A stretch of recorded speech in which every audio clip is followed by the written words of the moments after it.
thought I was 19. Just gonna call her out. You were. No, I wasn't. You just turned 20. Well, at the time of you saying it, I wasn't 19 anymore. Anyways, I'd like to read a poem by a great American poet. I wrote it. Okay. In a faraway land, in another dimension, sits a village of years past, I should mention. And together the years do laugh and portend, and wonder together what next year will send. One night at the table, in the great hall of years, a sound did drown out all the laughter and cheers. There was a banging and crashing, a sound most obscene. "What's that?" cried the years. "Why, it's 2016. It burst through the door, eyes glowing bright red, and all the years scrambled and ran, yes, they fled. Out went 2007, and 2008, and 2009 cried, "Don't leave me, please wait." But before they could flee, a voice boomed through the room. "Behold my great work," it said with a boom. The years were so curious they could not resist, and 2016 proceeded to pull out a list. Prince, David Bowie, Muhammad Ali, Gene Wilder, Alan Rickman, and Harambe you see. These lives and more I've taken too soon, but that's not the end of my dastardly tune. I've brought fear on the rise, look at Brexit and Trump. The truth now means nothing, less than coal, yes, a lump. So tremble in fear, all you who are loving and kind, for the year's almost over, and this world's mine. Not so fast, cried the years of centuries past. You're not the first bad year, and you won't be the last. Prepare to meet the Year Village hero, none other than our very own mighty Year Zero. In a blast of color and sound it arrived. Your scheme is weak and shallow, quite contrived. I've seen plagues and tsunamis, seen earthquakes and wars. I've seen cities fall, and those poor dinosaurs. So take it from me, I've seen it all. There's been many a year that has spelled more downfall. So take your gloomy doom talk and your wig-wearing orange and get some perspective. Something, something door hinge. Why these words hit 2016 with such force? When it finally spoke, why it sounded quite hoarse. How can you still have such hope after this? What are you hiding? What did I miss? Well, chuckled the years of centuries past, you've forgotten that as years go, you're not the last. There's always hope. Here comes the new year, to which we all toast, with love and with cheer. All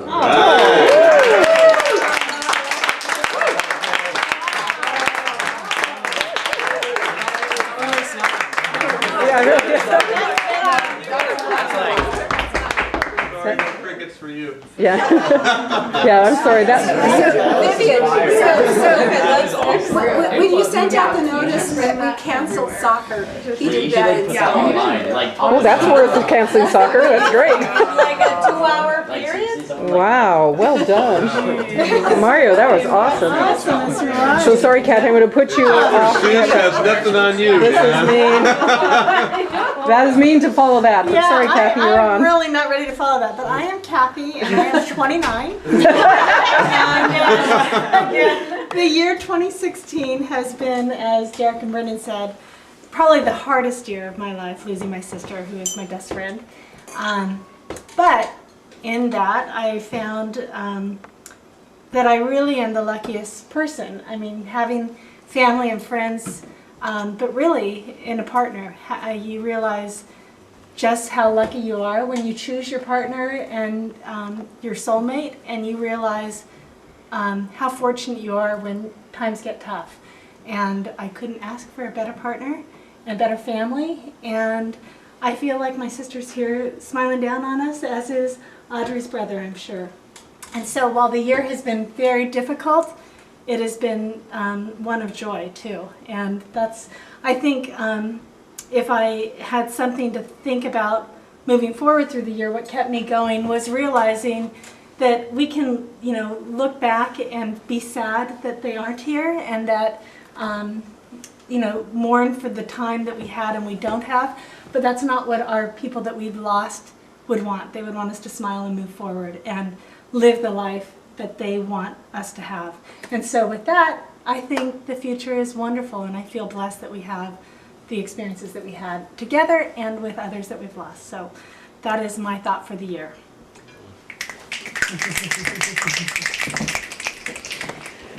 Okay, I'm Daria, and I'm also 29. Ish.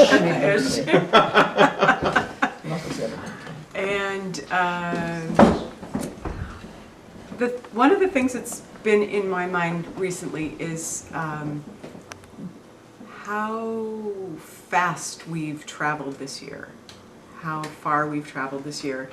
And I was just listening to an old tape that I turned up the other day, and it was John O'Donohue, this amazing Irish philosopher and poet, who told a story of having been on a research party with a friend, a scientist in Africa, and they were sort of racing all over the country to fill these schedules of getting results from different places, and they got to a certain point after several days or weeks, I'm not sure which, and the native Africans they had who were sort of doing all the logistics for them, at one point they just all sat down where they were, and nobody could kind of figure out what was going on, and they so finally somebody went and asked all these guys who were just sitting, and they said, "We have traveled unnaturally fast, and we need to rest here to let our spirits catch up." And that's sort of how I feel like we all need some time to just allow our spirits to catch up.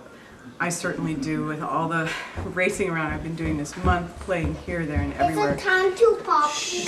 But I think beyond that, there are just some territories that I know I have been in the last couple months that I just never expected to visit, and some of the losses that have occurred this year. Your Lauren's good friend and a sister, a brother. I mean, these things are terribly hard, and some of the great minds and great celebrities we've lost this year. I think we all just need to allow ourselves a lot of time for our spirits to catch up. Yeah.